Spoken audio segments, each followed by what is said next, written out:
What if I told you that the most important skill in negotiation isn't confidence, persuasion, or even closing? One of the cleanest executed negotiations ever recorded by one of the greatest business minds and richest men that ever lived, King Solomon.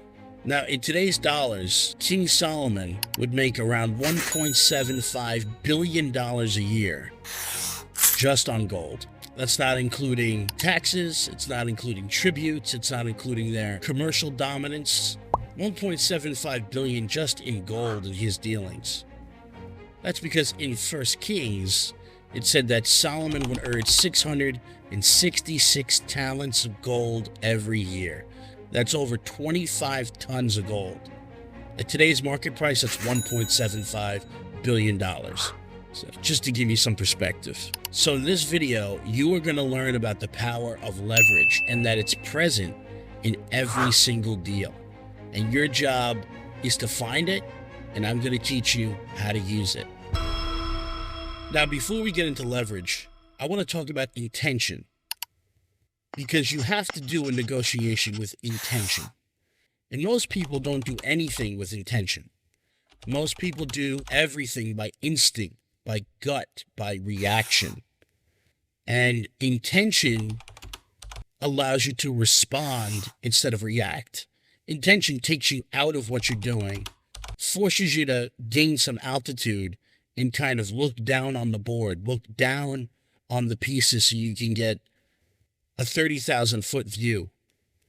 And when you do that, you can see what moves you have to make because you're not letting emotion drive your decisions. But this is the most important aspect of negotiation, which is leverage.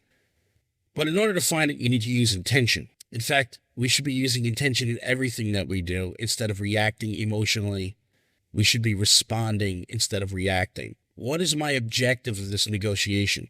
What exactly am I doing? Do I have the most important power in a negotiation at any time? And that is the ability to walk away. See, negotiations get very difficult when you have an external constraint and you have to get a negotiation done under a certain set of terms that are more valuable or favorable for you due to external constraints. And it's that understanding that we're going to be looking for and trying to use against the other party. Now, I just want to preface here that everything I'm talking about is of the highest ethical compass and morality. I don't mean manipulating and taking advantage of people. I mean getting a cleanly executed 360 win. I know that the common understanding in business is that one party leaves thinking that it was a fair deal and the other party got exactly what they wanted. Okay? Now, in many cases, that could be true, but if you're a professional and you understand what I'm going to teach you, then you're going to be able to do 360 deals that benefit both parties.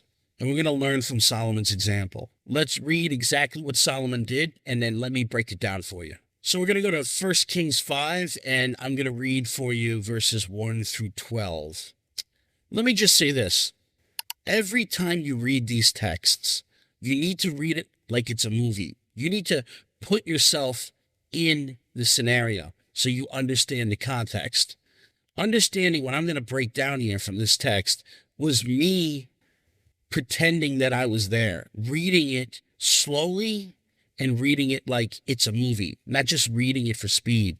Okay? So let's go back to chapter 5. And Hiram, king of Tyre, sent his servants unto Solomon, for he had heard that they had anointed him king in the room of his father, for Hiram was ever a lover of David. So Hiram and David were friends. They had a relationship. If you read in prior scripture, you know that Hiram comes up before and that him and David are friends. So Hiram sends his servants to Solomon. This is congratulatory. He's now the new king. They come bearing gifts. It's all in good favor. So there is a relationship here. Okay? Also extremely beneficial for a negotiation, to be on good terms and have a relationship. I want you to remember this one thing. If you guys are not in agreement and negotiation is adversarial, you are in a dispute and you're not going to get a good outcome. Okay? Some of the best negotiators I know don't come off as hard-nosed pit bulls. They're smiling and positive and are willing to listen to everything you say, and they agree with what you say, and that keeps moving the ball forward. When a person is a pit bull in a negotiation, thinking that that's a shrewd way of negotiating, that's just a mask. That's just a filter. Because if we are in a dispute, we're never going to come to an agreement, especially if you have the power to walk away. Always remember that. And Solomon sent to Hiram, saying, Thou knowest how that David my father could not build a house unto the name of the Lord his God, for the wars which were about him on every side, until the Lord put them under the soles of his feet. So David couldn't build a temple because he was constantly at war and had enemies. And in order to build the temple in the manner that it should be built, it's going to take a decade. Solomon's temple took 13 years. You need peacetime. Solomon says, But now the Lord my God hath given me rest on every side, so that there is neither adversary nor evil occurrent. So now we're in peacetime, and I can build a temple.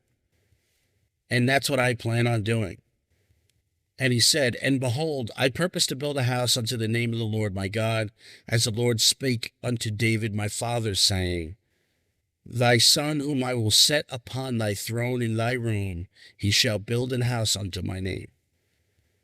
Now therefore command thou that they hew me cedar trees out of Lebanon, and my servants shall be with thy servants, and unto thee will I give hire for thy servants, according to all that thou shalt appoint.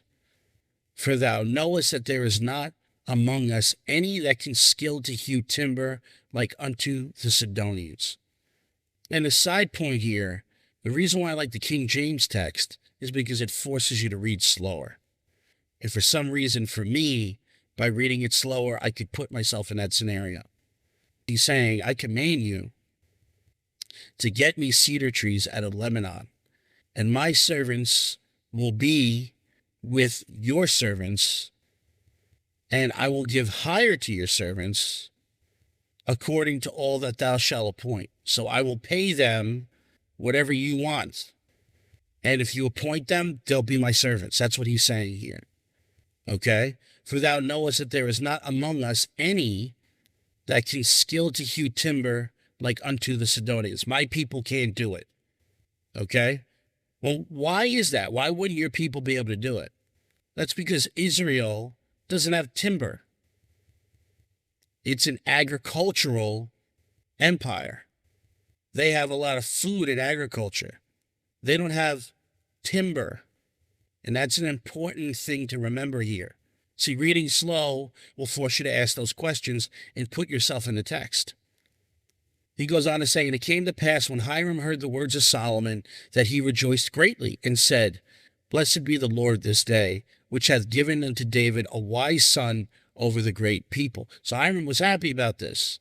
And so Hiram sent back to Solomon saying, I've considered the things which thou sentest to me for, and I will do all thy desire concerning timber and cedar, and concerning timber of fir. Okay, so he's saying, listen, I heard what you said, I've considered it, and I'm going to do it. I'm going to send you all the timber and all the wood that you need. And then he goes on to say, My servants shall bring them down from Lebanon unto the sea, and I will convey them by sea in floats unto the place that thou shalt appoint me, and will cause them to be discharged there, and thou shalt receive them, and thou shalt accomplish my desire in giving food for my household. So he's saying, I will give you all the timber, and I will float it down the river to wherever you want, as long as you give me what I want, and what I want is food for my household. So Hiram gave Solomon cedar trees and fir trees according to all of his desire. And Solomon gave Hiram 20,000 measures of wheat for food to his household, and 20 measures of pure oil. Thus gave Solomon to Hiram year by year. And the Lord gave Solomon wisdom, as he promised him, and there was peace between Hiram and Solomon, and they two made a league together. So this was a good deal. This was a 360 win, and both were in good relationship with each other. How does this point out leverage? Well, if you put yourself into the text, understanding that Solomon needed cedar and he needed wood means he doesn't have it. But Solomon's extremely wealthy. He's got everything else but timber, and he doesn't have the people. Okay? But Hiram does, the king of Tyre, because Tyre is a coastal city and a mountainous region. And they're known for their seafaring and their timber, but they don't have fertile soil for agriculture, which is what Solomon has. And so Solomon is saying, I need timber, give me your timber. And Hiram says, I'll give you my timber if you give me food. Now, this is where putting yourself in the text is very important. Because do you think that Solomon didn't know that they need food? Do you think he didn't know that the cards he was playing was that I have a lot of agriculture and that is what I should be trading? Of course he knew that. And Hiram was friends with David, so there was already a relationship there. He knew, I'm going to call up Hiram, he's got the wood, and I know what he needs. He needs food. And that's not going to cost me anything because we are full of food and we have stockpiles and I get it from the people in my kingdom. So I'm going to get the timber and I'm going to give him food. So what Solomon pulled off here was a gigantic public works construction project for labor only. He did not have to pay for material. He just traded something he already had in abundance and continued to get from his people. This didn't cost him any money. Remember, he makes $1.75 billion a year off gold. That's not trade. That's not taxes. That's not tribute. Okay, so this is a really good deal on Solomon's part. He gets the craftspeople and the wood basically for free. He just has to give them what he has in surplus, understanding that this deal would go through because Tyre needs food. So this is a very clean execution of a business negotiation that highlights the importance of leverage in understanding the cards that you have and the cards and external constraints of the other party. Okay, so then what is leverage? Well, leverage is something that the other side can't walk away from. It's not being slick, it's knowing what they need. And if you can do that effectively, you will own every negotiation. Now, what are the external constraints that might be involved in a negotiation today? Well, one is time, right? Depending on the situation, if there's an external constraint of time and you know that, you can use that as leverage to get better terms at a deal. What about budget?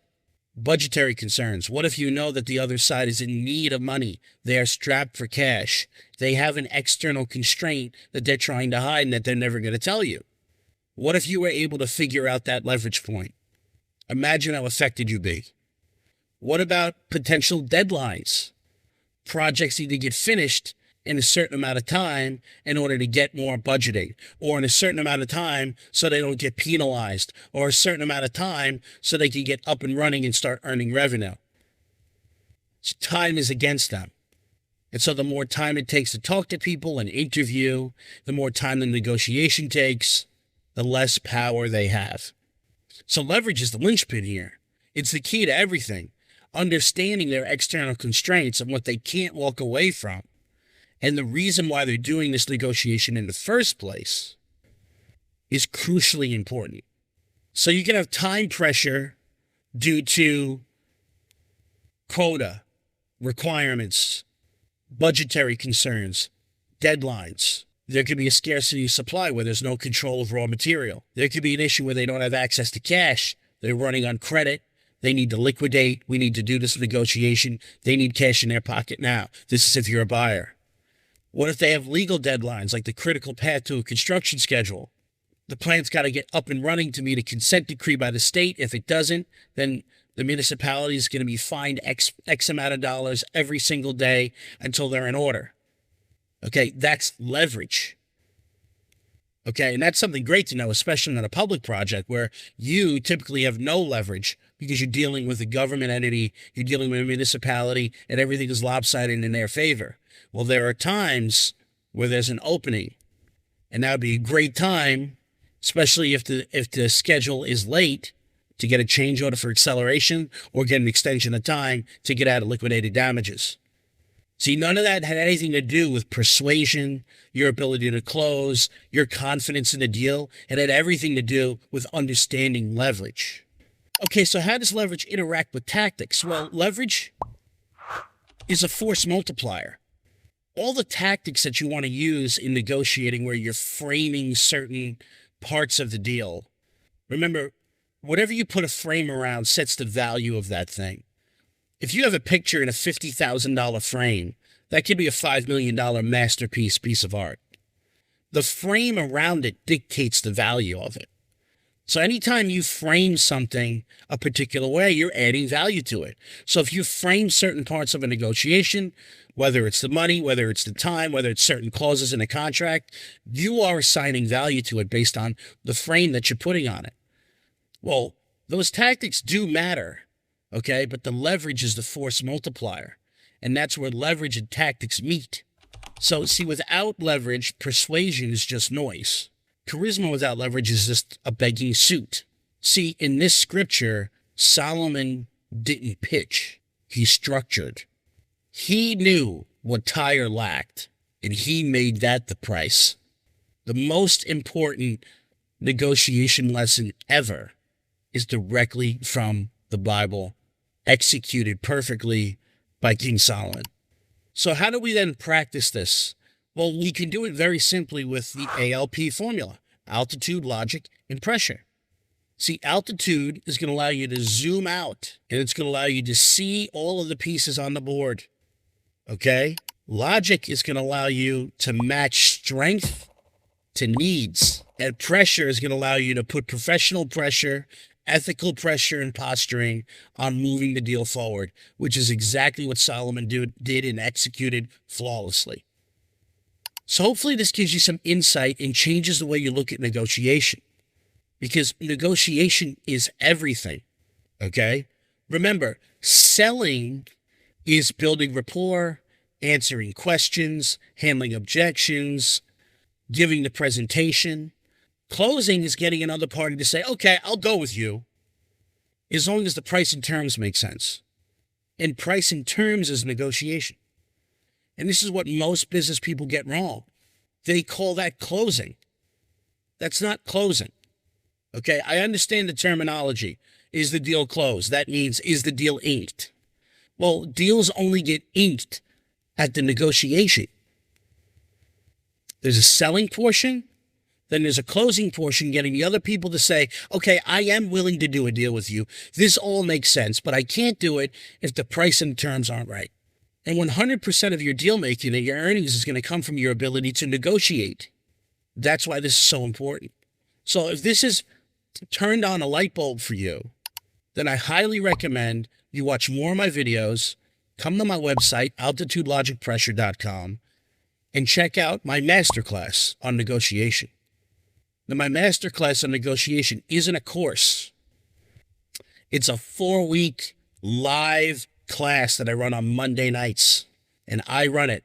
So you're there with me. We go through all the strategies and tactics of negotiation, including leverage, and we get deep into the weeds and teach you how to use this even further, how to figure it out quicker, and you have access to me during the class, obviously. A lot more interactive and intensive than just a course. So if you're so inclined, you should really look into that. So in conclusion, what King Solomon did here is he didn't beg. He didn't need to pitch. He understood what the other party needed and what they couldn't walk away from. And Solomon always kept the power to be able to walk away from this deal anytime, because he could buy timber elsewhere because he's a wealthy king. But instead, he leveraged his relationships to do a deal that was mutually beneficial, and he understood what the other side could not walk away from, and he provided that, and he built a temple that took 13 years, and he did it with free building materials. One of the cleanest executed business negotiations in history from one of the greatest business minds that ever lived, King Solomon. So I hope you understand leverage now. I hope that's rattling around in your head, and use it to your advantage in every negotiation in the highest of ethics and the highest of morality. And I'll see you on the next one.